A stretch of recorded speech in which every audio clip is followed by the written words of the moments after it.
In today's boss guide, I'm going to go over how to summon and defeat Grigoire the Galvanic Saint, aka Greg the Lightning Man, since that's a lot easier to say.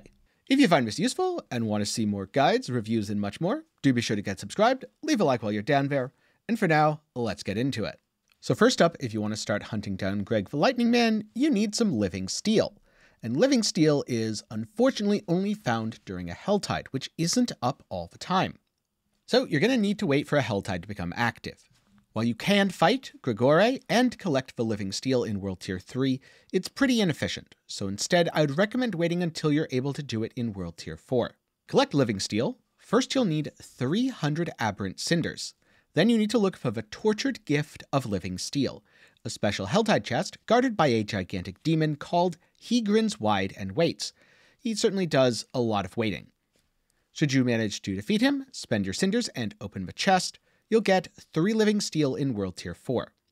This chest follows the same rule as the Tortured Gift of Mysteries, and you'll want to use an interactive map tool to help pinpoint its location. Now, Grigoire is very famous for his lightning damage. Therefore, before you head down to the Hall of the Penitent, to the south of Ked Bardu, you'll want to stop by the Alchemist and pick yourself up an elixir of lightning resistance. This will come in clutch at countering his abilities and make the fight far easier.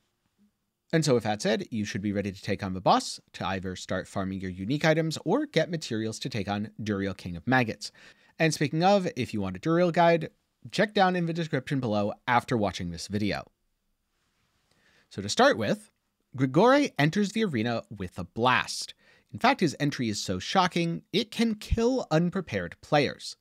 He'll begin to electrify tiles around the room, and as these tiles converge on the center of a room, you need to move away because the boss will crash down, dealing significant damage. Or, if you're fully geared and you have a lightning resist flask on, you're probably okay to stand in it, but it's not the best idea. To continue with the lightning theme, whenever Grigoire attacks, he releases several sparks that will randomly float around the room. If you want to avoid this, use your evade to move behind the boss. It should be noted this is a quite difficult to evade ability, but it doesn't hit all that hard.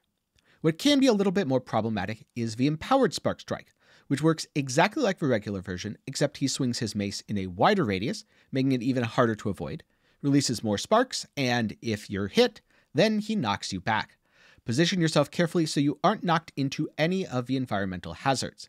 In fact, positioning yourself carefully is a good piece of advice for any point within the fight. Now occasionally, Grigoire will slam his mace into the ground, creating several electrified reverberations, and after a short delay, lightning strikes each location. As he strikes the ground and the red circles appear, you have a small amount of time to move away, so I suggest using your evade or a movement skill to get out of the circles as quickly as you can. If you don't think you'll get out in time, pop a defensive to tank the damage. Now after losing some health, Grigoire adds one more move to his roster, where he begins to summon Knights Penitent to aid him in combat. They appear in a ring surrounding the player and quickly converge on your location.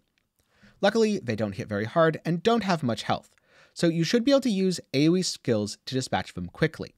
Keep an eye on the boss as you do, but also keep in mind that this is quite helpful as it's a way to activate any sort of on-kill abilities, whether it's restoring life via skulls in your weapons, or that damage bonus which only triggers when you kill an enemy. There's a lot of reasons why these adds are more of an advantage for the player than Grigoire. But another big part of the encounter isn't just the boss itself, but also the environmental hazards. Much like at the start, after he reaches 80% health, he'll begin to empower the charged pylons around the room, electrifying them, and causing gateways of electricity to arc between them. As he charges the pylons, I suggest positioning yourself near the center of a room so that you have more options.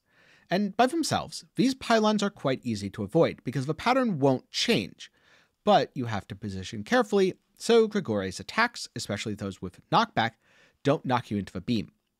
Alternatively, if you know you're going to get hit, use a skill that has Unstoppable to prevent yourself from being knocked back. Now starting at 60% health, Grigoire begins to use his ultimate move. He'll teleport away from the arena entirely and channel massive amounts of electricity into the room. This will not only activate multiple pylons, but it also charges floor tiles, which light up in sequence before he crashes back into the arena, dealing significant damage. This can be a little bit tricky to evade because the pylons are going to restrict your movement. Yet again, I suggest going to the center of the room at the start. The room has 9 total tiles, 7 of which will be electrified in sequence, and 2 of which will be safe. He'll never crash into the safe tile, but he could crash into any of the electrified tiles. Therefore, you want to watch the pattern closely and move to one of the 2 safe tiles. In general, it is better to be towards the center of a room as the ability starts, but sometimes he will activate the electrification of one of the center tiles first, which can make this a little bit difficult to evade. This is where your lightning resistance potion, and possibly a careful use of a defensive skill, comes in clutch. So when you're challenging Grigoire, what should your strategy be? At the start, there's not too much to worry about, so just focus on DPSing the boss, and if he happens to slam his mace into the ground, move out of the red circles. Don't worry about the sparks, you should be able to heal through their damage. As his health gets lower, watch for the environmental hazards. If you're carefully positioned such that a knockback doesn't really push you through any of the electrified gates, then you don't have to worry about most of his abilities. As he summons adds, AoE them down and use them to proc your on-kill effects. If he ever disappears and begins to electrify tiles on the floor, watch the pattern carefully, don't worry about DPSing, just focus on dodging, and after the boss crashes back in, that's the perfect time to start DPSing him. In general, this is a fight that's more about positioning, where you're not necessarily worried about each individual mechanic the boss is doing, but more of a room at large. And so with careful positioning comes success against Greg the Lightning Man.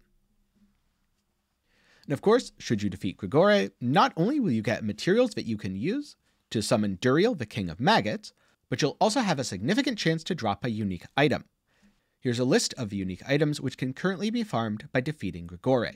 However, if Blizzard ever updates this in the future, I'll leave a link down in the description to a boss cheat sheet that's going to be kept up to date over at Maxwell GG.